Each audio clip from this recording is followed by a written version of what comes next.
Class 10th History, Section 2 Livelihoods, Economies and Societies, Chapter 4 The Making of the Global World, Part 3 The Interwar Economy. First world war mainly Europe में लड़ा गया 1914 से 1918 के बीच में।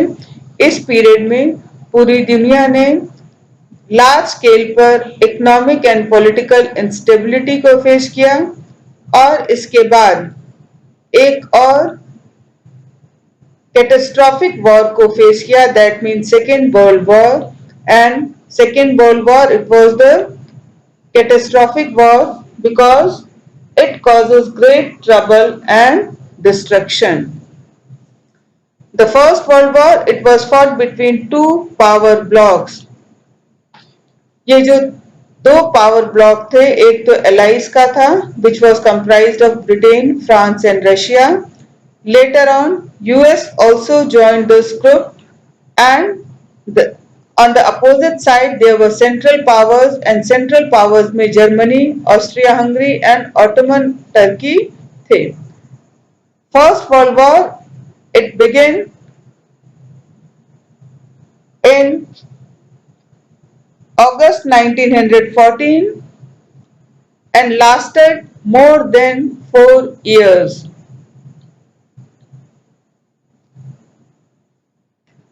जब शुरू में ये वॉर की शुरुआत हुई तब ज्यादातर जो गवर्नमेंट्स थी उनको यही लगता था कि ये वॉर ज्यादा से ज्यादा क्रिसमस तक चलेगा और क्रिसमस तक ये खत्म हो जाएगा, लेकिन इस वॉर को खत्म होने में 4 इयर्स से भी ज्यादा का समय लगा। ये जो वॉर था, it was the first modern war, ये फर्स्ट मॉडर्न वॉर था। इस वॉर में machine guns, tank, aircraft, chemical weapons जो थे, इनको बहुत लार्ज स्केल पे यूज किया गया। ये जो मॉडर्न वेपन्स थे, ये मॉडर्न लार्ज स्केल इंडस्ट्री का रिजल्ट थे। इस वॉर को लड़ने के लिए पूरी दुनिया से हजारों सोल्जर्स को रिक्रूट किया गया और उन्हें लार्ज शिप्स और ट्रेन से फ्रंट लाइंस तक पहुंचाया गया, युद्ध के मोर्चों तक पहुंचाया गया। इस वॉर के कारण लार्ज स्केल पर डिस्ट्रक्शन हुआ। Approximately 9 million people died and 20 million people they were injured. ये लार्ज स्केल जो डिस्ट्रक्शन था, ये अनथिंकेबल था। इंडस्ट्रियल एज के पहले बिना इंडस्ट्रियल हथियारों की मदद से इतने बड़े युद्ध को लड़ा जाना, इसके पहले कोई सोच भी नहीं सकता था। इसमें जो लोग मारे गए और जो लोग इंजर्ड हुए, वो लोग मेल मेंबर्स थे और वो वर्किंग एज के थे। तो मेल मेंबर्स की डेथ और इंजरी के कारण यूरोप में एबल बॉडीड वर्कफोर्स की शॉर्टेज हो गई। अब फैमिली में बहुत ही कम लोग बचे थे, जिसके कारण परिवारों का जो इनकम है वॉर के बाद काफी तेजी से रिड्यूस हुआ।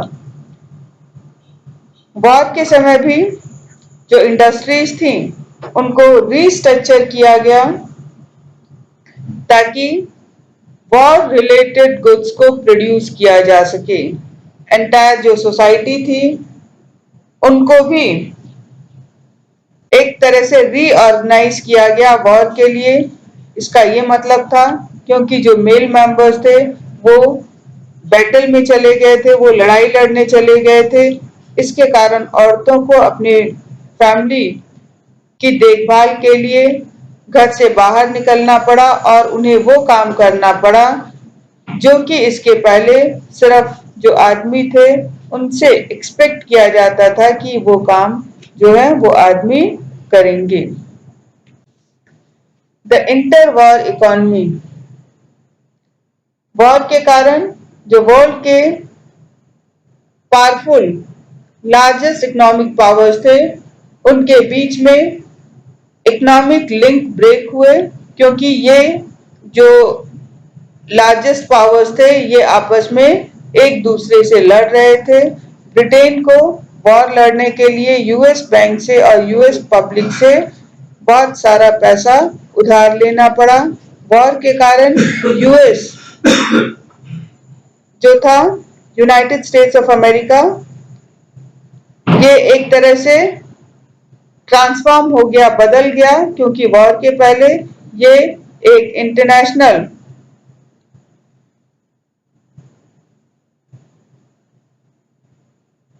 डेप्टर था। वॉर के बाद ये इंटरनेशनल क्रेडिटर बन गया, मतलब वॉर के पहले ये लोन लेता था, कर्जे लेता था दूसरे देशों से, अब ये दूसरे देशों को कर्ज देने लगा। वॉर खत्म होते ही या वॉर खत्म होने के बाद जो यूनाइटेड स्टेट्स ऑफ अमेरिका की गवर्नमेंट और उनके जो सिटीजन्स थे उनके पास पूरी दुनिया में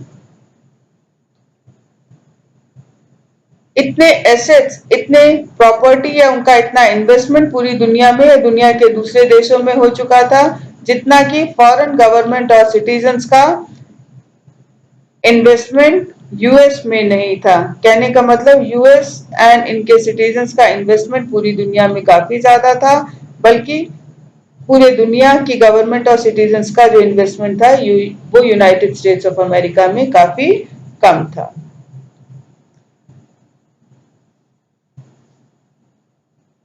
जब वॉर खत्म हुआ, वॉर से रिलेटेड जो डिमांड्स थी वो खत्म हुई, तो प्रोडक्शन भी रिड्यूस हुआ और एम्प्लॉयमेंट भी, बेरोजगारी भी काफी तेजी से बढ़ी,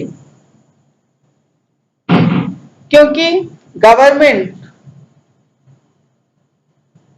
का जो वॉर रिलेटेड एक्सपेंडिचर था वो कम हो चुका था, रिड्यूस हो चुका था, और इसके लिए गवर्नमेंट ने अपने इनकम को बढ़ाने के लिए पीस टाइम रेवेन्यू जो है वो लेना शुरू कर दिया, या पीस टाइम रेवेन्यू से उसने अपने वर्क को आगे बढ़ाने का डिसीजन लिया। इन सब के कारण फाइनेंशियल प्रॉब्लम्स आई कंट्रीज में, बहुत तेजी से अनएम्प्लॉयमेंट बढ़ी, बहुत सारे लोगों ने अपनी नौकरियां खो दी। 1921 में ब्रिटेन में हर 5 में से 1 वर्कर ये अब जॉबलेस हो चुका था। लोगों के अंदर एंजाइटी बढ़ रही थी, अनसर्टेनिटी अबाउट वर्क, अपने काम को लेकर के भी लोग निश्चिंत नहीं थे, उन्हें डर था कि कभी भी उन्हें काम से निकाल दिया जाएगा। तो ये जो कंडीशन थी, ये इस तरह की कंडीशन फर्स्ट वर्ल्ड वॉर के बाद यूरोपियन कंट्रीज में दिखाई पड़ रही थी। बहुत सारे जो एग्रीकल्चरल इकोनॉमीज थी, वो इकोनॉमीज जो कि एग्रीकल्चर पे डिपेंड करती थी, वहां पर भी क्राइसिस देखा गया, वहां पर भी इस तरह की प्रॉब्लम देखने को मिला। अगर हम व्हीट प्रोड्यूसर्स की बात करते हैं तो वॉर के पहले ईस्टर्न यूरोप ये वर्ल्ड मार्केट को व्हीट सप्लाई करने वाला मेजर प्रोड्यूसर था।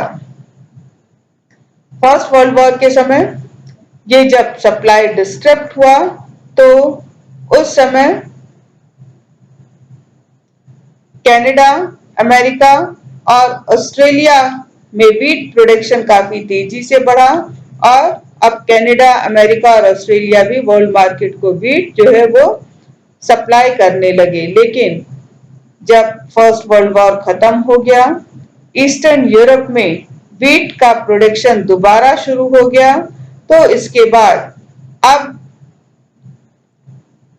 व्हीट का प्रोडक्शन जो था वो रिक्वायरमेंट के कंपैरिजन में बहुत ज्यादा हो चुका था, जिसके कारण अब डिमांड के कंपैरिजन में अगर प्रोडक्शन ज्यादा होता है तो इसका मतलब कि प्राइसेस में डाउनफॉल होगा। तो गेहूं के दाम तेजी से नीचे गिर गए। वो एरिया जो कि व्हीट्स को प्रोड्यूस करते थे अब उनका इनकम भी रिड्यूस हो गया। गांव देहात में जो रहने वाले लोग थे, रूरल पीपल, उनका इनकम भी तेजी से गिरा और जो किसान थे वो बहुत ज्यादा कर्जों में डूब गए। Rise of mass production and consumption. America में इकोनॉमिक रिकवरी काफी फास्ट थी। बेशक फर्स्ट वर्ल्ड वॉर के बाद कुछ समय तक यूएस में इकोनॉमिक ट्रबल देखा गया, लेकिन 1920s के अर्ली ईयर्स में ही यूएस की इकोनॉमी जो है वो काफी तेजी से डेवलप होने लगी थी। एक इम्पॉर्टेंट फीचर यूएस इकोनॉमी का 1920s में मास प्रोडक्शन था। मास प्रोडक्शन जो है इसकी शुरुआत लेट 19th सेंचुरी में हुई थी, लेकिन 1920s तक mass production US industrial production का एक मेन फीचर, एक मेन कैरेक्टरिस्टिक बन चुका था। Assembly line. Car manufacturer Henry Ford ये मास प्रोडक्शन के पायनियर थे। मास प्रोडक्शन ऐसा माना जाता है कि इनके द्वारा शुरू किया गया और इन्होंने, हेनरी फोर्ड ने शिकागो के स्लॉटर हाउस में असेंबली लाइन के मेथड पर, जिस तरह से शिकागो के स्लॉटर हाउस में जो डेड एनिमल्स थे उनको कन्वेयर बेल्ट पर रख दिया जाता था और उसके दूसरे एंड पर जो बचर्स होते थे वो अपने हिस्से का जो मीट है वो उठाकर निकल लेते थे। तो इसको देखकर हेनरी फोर्ड को लगा कि अगर कार के प्रोडक्शन के लिए असेंबली लाइन का मेथड यूज किया जाएगा तो इससे समय और पैसा दोनों ही बचेगा। असेंबली लाइन पर जो वर्कर्स होते हैं उन्हें एक ही जैसे काम करने होते हैं, जैसे कार के किसी स्पेशल पार्ट को ही कंटिन्यू लगाते रहना। इसमें सिंगल टास्क मैकेनिकली और कंटिन्यूअसली करना होता है और जो काम है इसकी स्पीड इस चीज से डिसाइड होती थी कि कन्वेयर बेल्ट किस स्पीड से चलती है और इस तरह से कन्वेयर बेल्ट की स्पीड को बढ़ा करके जो हर वर्कर है उसके प्रोडक्टिविटी को बढ़ाया जा सकता था। कन्वेयर बेल्ट के साथ काम करने के बाद कोई भी जो लेबर था वो अपने काम को स्लो नहीं कर सकता था, बीच में रेस्ट नहीं ले सकता था, अपने कोवर्कर से बात भी नहीं कर सकता था। इसका रिजल्ट ये हुआ कि हेनरी फोर्ड की जो फैक्ट्री थी इसकी असेंबली लाइन में हर 3 मिनट पर एक कार जो है वो तैयार हो जाती थी। तो इस तरह से इस मेथड से कार प्रोडक्शन का जो स्पीड है काफी तेजी से बढ़ गया।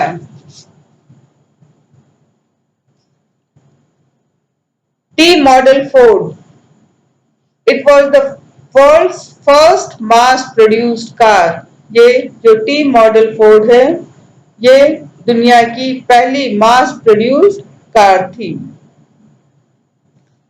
शुरू में जो वर्कर्स थे ये फोर्ड फैक्ट्री के साथ कोप नहीं कर पा रहे थे। इसमें जो वर्क का स्ट्रेस था फोर्ड फैक्ट्री में बहुत ज्यादा था और इसमें जो असेंबली लाइन है इनके स्पीड को भी कंट्रोल करना उनके बस में नहीं था। इसीलिए बहुत सारे जो वर्कर्स थे उन्होंने जॉब छोड़ दिए, जिसके कारण इस चैलेंज को फेस करने के लिए या इससे निपटने के लिए हेनरी फोर्ड ने 1914 में जो वेजेस थे उसको डबल कर दिया और ये $5 पर डे के अकॉर्डिंग डबल कर दिया गया।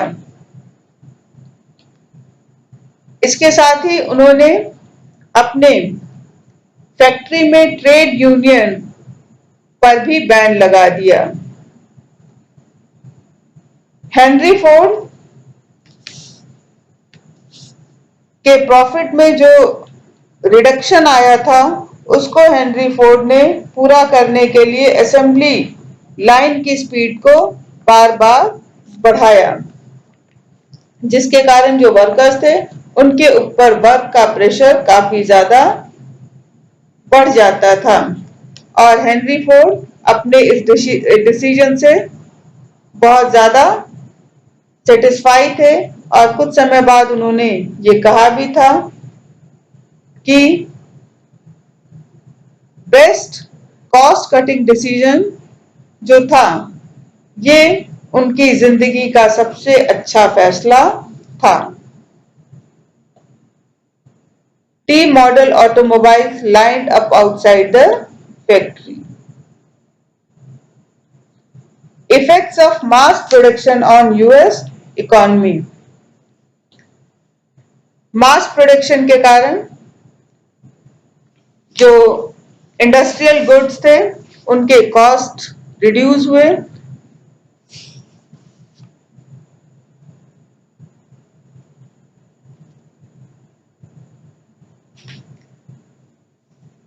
अब हायर वेजेस के कारण जो ज्यादा वर्कर्स अब ये कंज्यूमर गुड्स को ज्यादा अफोर्ड कर सकते थे, तो अब लोगों ने, क्योंकि जब मजदूरों की मजदूरियां बढ़ी तो इसके कारण अब मजदूरों ने कंज्यूमर गुड्स को ज्यादा कंज्यूम करना शुरू कर दिया। कार का प्रोडक्शन यूएस में काफी तेजी से बढ़ा। 1919 में इट वाज 2 मिलियन एंड 1929 में इट बिकेम 5 मिलियन। इसी तरह से दूसरी चीजें जैसे refrigerators, washing machines, radios, gramophone players, इन सब की भी डिमांड काफी तेजी से बढ़ी और लोग इन चीजों को खरीदने लगे। लेकिन लोग ये सारी चीजें जो है वो कर्जे पर खरीदते थे और उसके उनका जो पेमेंट था उसको वीकली या मंथली इंस्टॉलमेंट में पे किया करते थे।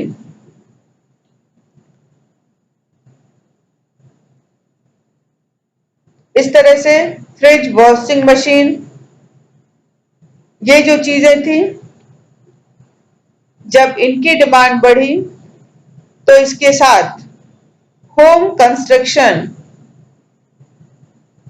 और होम ओनरशिप जो थी, अब लोगों ने घरों को बनवाने के लिए, घरों को खरीदने के लिए भी लोन लेना शुरू कर दिया और लोगों का लिविंग स्टैंडर्ड काफी तेजी से ऊंचा हुआ।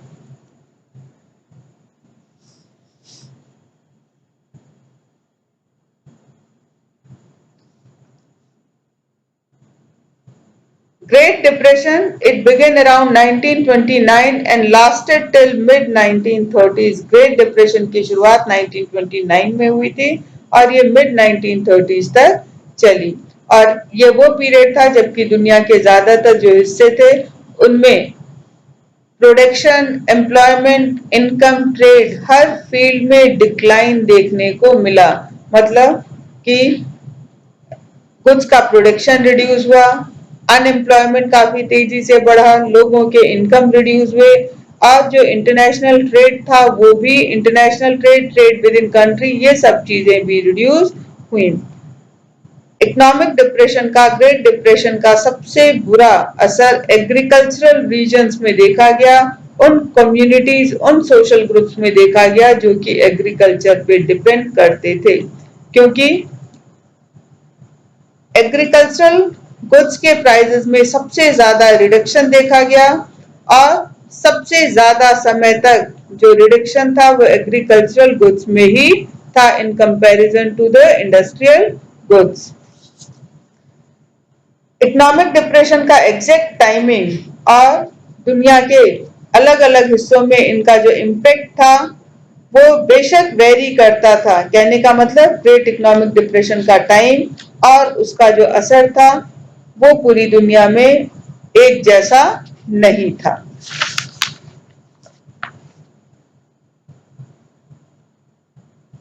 Migrant agriculture workers family homeless and hungry during the Great Depression 1936 courtesy Library of Congress।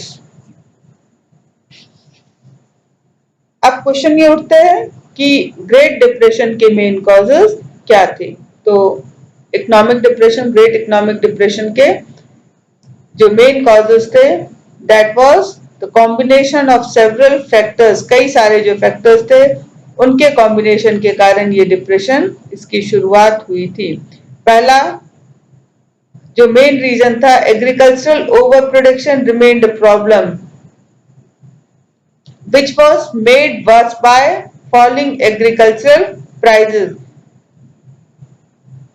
जो एग्रीकल्चरल गुड्स मतलब अनाजों का ओवर प्रोडक्शन सबसे मेन प्रॉब्लम था और इसको ओवर प्रोडक्शन को और ज्यादा बुरा खराब बना दिया अनाजों के कीमतों का गिरना। जो एग्रीकल्चरल गुड्स के प्राइस थे वो भी काफी तेजी से रिड्यूस हुए। कहने का मतलब जब प्रोडक्शन ज्यादा होता है तो प्राइस लो होते हैं और जिसका असर जो फार्मर्स हैं उन्हें ही फेस करना पड़ता है। जब प्राइस रिड्यूस हुए तो किसानों का इनकम भी रिड्यूस हुआ। फार्मर्स ने, किसानों ने अपने इनकम को बढ़ाने के लिए उन्होंने प्रोडक्शन और ज्यादा बढ़ा दिया और प्रोडक्शन और ज्यादा बढ़ाने का मतलब कि और ज्यादा अनाज का पैदा होना। लेकिन अनाज तो पैदा हुआ, जब वो बिकेगा नहीं तो इसका मतलब कि अब उनका इनकम और ज्यादा कम हो गया।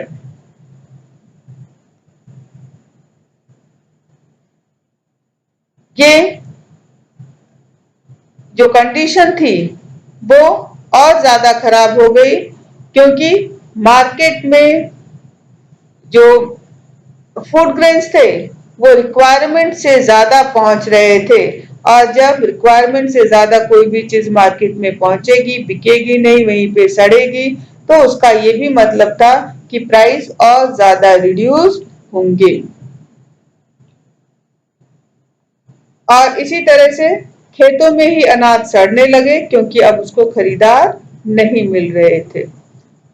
दूसरा रीजन, मिड 1920s के बाद बहुत सारी कंट्रीज जो थी वो अपने यहाँ के इन्वेस्टमेंट को फाइनेंस करने के लिए यूनाइटेड स्टेट्स ऑफ अमेरिका से लोन लेती थी। अमेरिका से लोन लेना इजी था जब चीजें अच्छी थी, लेकिन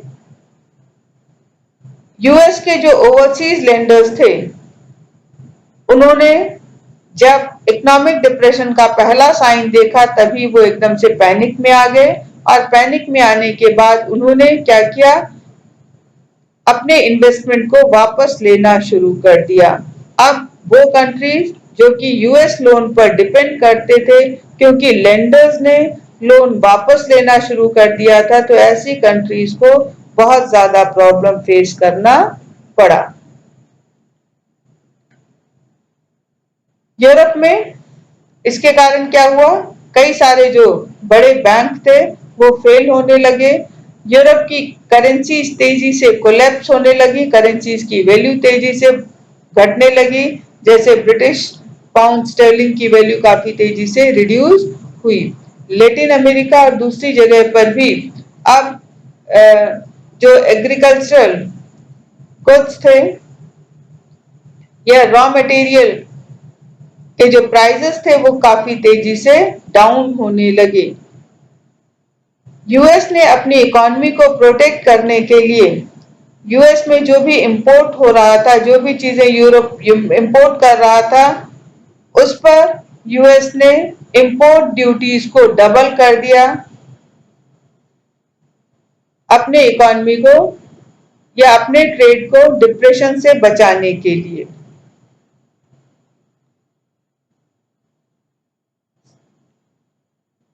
यूएस पर इस इकोनॉमिक डिप्रेशन का बहुत बुरा असर हुआ। यूएस में जब प्राइसेस में फॉल हुआ तो यूएस बैंकर्स ने डोमेस्टिक लेंडिंग बंद कर दी। इन्होंने अपने देश में ही कर्जे देना बंद कर दिया और अपने लोन को भी वापस लेना शुरू किया। जो किसान थे उनको अपने फसलों को बेचने के लिए खरीदार नहीं मिल रहे थे, जिसके कारण किसानों का इनकम भी तेजी से रिड्यूस हो रहा था। जो परिवार थे वो भी बर्बाद हो रहे थे और बिजनेस भी तेजी से कोलैप्स हो रहा था।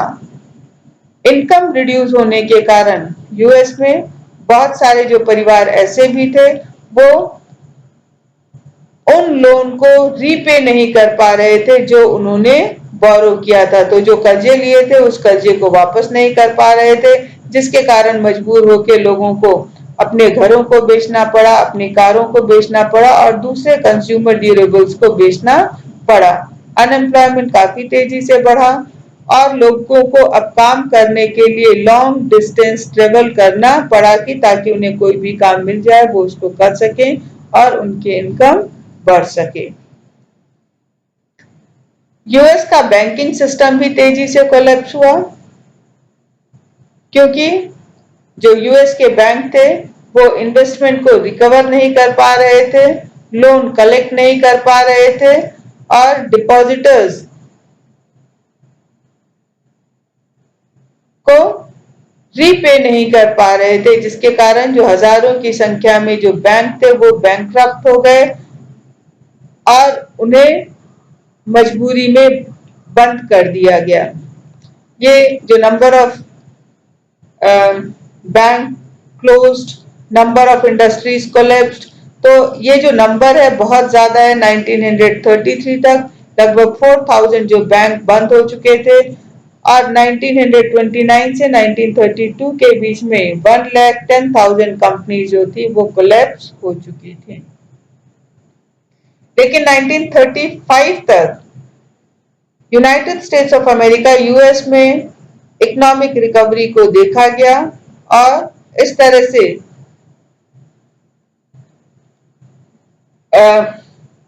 आपका जब यूएस में इकोनॉमिक रिकवरी हुई तो इससे फिर दूसरे इंडस्ट्रियल कंट्रीज को भी हेल्प मिली और वहां पर भी इकोनॉमिक रिकवरी की शुरुआत हुई। लेकिन इकोनॉमिक डिप्रेशन का जो इफेक्ट था सोसाइटीज पर, पॉलिटिक्स पर, इंटरनेशनल रिलेशंस पर, लोगों के दिमाग पर, ये जो असर था वो जल्दी मिटने वाला नहीं था। India and the great depression. Colonial India, जैसे कि हम सबको पता है, it had become an exporter of agricultural goods and importer of manufacturers. तो colonial India over the period of time agricultural goods का, रॉ मटेरियल का मेन एक्सपोर्टर बन चुका था और मैन्युफैक्चर्ड गुड्स का इंपोर्टर बन चुका था। इकोनॉमिक डिप्रेशन का इंडियन ट्रेड पर भी काफी बुरा असर पड़ा। इंडिया का जो एक्सपोर्ट था और इंपोर्ट ये हाफ हो गया 1928 से 1934 के बीच में। जब इंटरनेशनल प्राइसेस डाउन हुए तो इंडिया में भी जो एग्रीकल्चरल गुड्स के जो रेट्स थे वो काफी रिड्यूस हुए। स्पेशली 1928 से 34 के बीच में इंडिया में जो व्हीट प्राइसेस थे, गेहूं के दाम 50% कम हो चुके थे। किसानों पर इकोनॉमिक डिप्रेशन का बहुत ज्यादा असर पड़ा शहर में रहने वाले लोगों के मुकाबले। बेशक एग्रीकल्चरल प्राइसेस जो थे वो काफी रिड्यूस हो चुके थे, काफी गिर चुके थे, लेकिन कॉलोनियल गवर्नमेंट ने रेवेन्यू डिमांड को कम करने से मना कर दिया।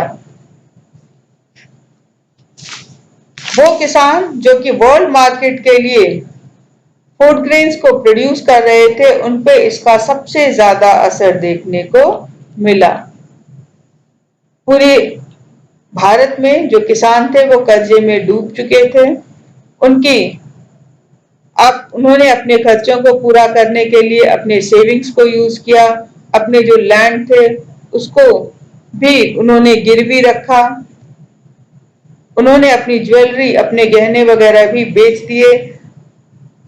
प्रीशियस मेटल जो भी सोना चांदी था उसको बेच दिया ताकि वो अपने खर्चों को पूरा कर सके। बंगाल में जो जूट प्रोड्यूसर्स थे, जो कि रॉ जूट प्रोड्यूस करते थे और इस जूट का इस्तेमाल किया जाता था गन्नी बैग्स बनाने के लिए, बोरियां बनाने के लिए, जिसमें कि फूड ग्रेन्स को एक्सपोर्ट किया जा सके। तो ये आपके जूट प्रोड्यूसर जो थे वो रॉ जूट प्रोड्यूस करते थे और जिनसे गन्नी बैग्स, बोरियां बनाई जाती थी एक्सपोर्ट करने के लिए। लेकिन जब गन्नी बैग्स का एक्सपोर्ट कोलैप्स हुआ तो रॉ जूट के प्राइसेस भी 60% डाउन हो गए। वो किसान जिन्होंने बहुत सारे कर्जे लिए थे इस उम्मीद में कि प्रोडक्शन बढ़ेगा तो उनका जो समय है वो बेहतर होगा, उनका समय बदलेगा, तो ऐसे किसान जो थे वो, क्योंकि अब जूट का डिमांड रिड्यूस हो चुका था, जूट के प्राइसेस भी फेल हो चुके थे, अब ऐसे किसान बहुत ज्यादा कर्जे में डूब गए। तो इस तरह से बंगाल के जो जूट ग्रोअर्स थे उनकी प्रॉब्लम को, उनकी मुसीबत को देख करके बंगाल के एक पोएट ने एक पोएम लिखी जो कि काफी इंटरेस्टिंग है। Grow more jute with the hope of greater cash, कि और ज्यादा जूट उगाओ भाइयों क्योंकि आपको और ज्यादा कैश मिलेगा। लेकिन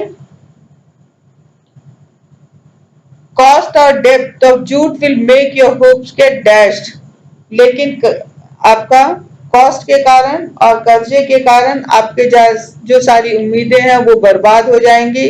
और जब तुम अपना सारा पैसा खर्च करके जूट को उगा लोगे और जब जूट लेकर के घर आओगे तो आपका जो जूट है वो कैसे बिकेगा? 5 रुपी अ माउंट।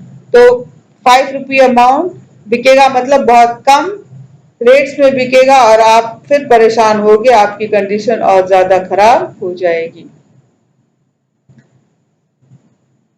इकोनॉमिक डिप्रेशन का जो पीरियड था उसमें इंडिया जो था ये प्रीशियस मेटल स्पेशली गोल्ड इसका एक्सपोर्टर बन गया। तो इकोनॉमिक डिप्रेशन से बचने के लिए इंडिया ने प्रीशियस मेटल स्पेशली गोल्ड को एक्सपोर्ट किया। और जो फेमस इकोनॉमिस्ट हैं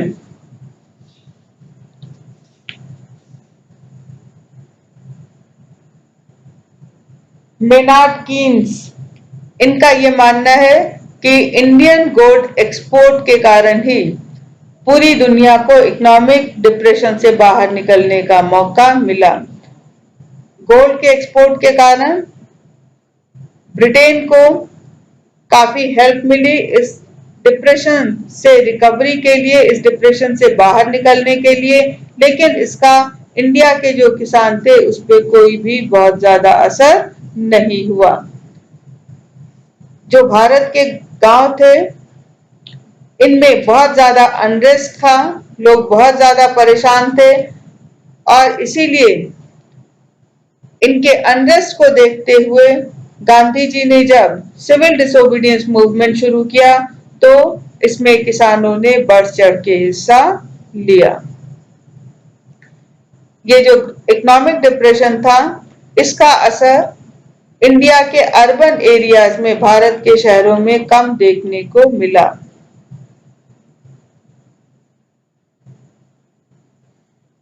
क्योंकि जब गुड्स के प्राइस रिड्यूस हो रहे थे तो वो लोग जिनकी इनकम फिक्स थी, जैसे शहर में रहने वाले नौकरी पेशा लोग, या जो शहरों में लैंड ओनर, जो जमींदार शहरों में रहते थे, जिन्हें अपने जमीनों का किराया मिलता था, मिडिल क्लास सैलरीड पीपल, अब इनकी कंडीशन इम्प्रूव हुई क्योंकि महंगाई कम हुई, चीजें सस्ती हुई, इनका इनकम रिड्यूस नहीं हुआ था, तो इन्हें सस्ते में चीजें मिलने लगी, इनको उससे फायदा ही हुआ।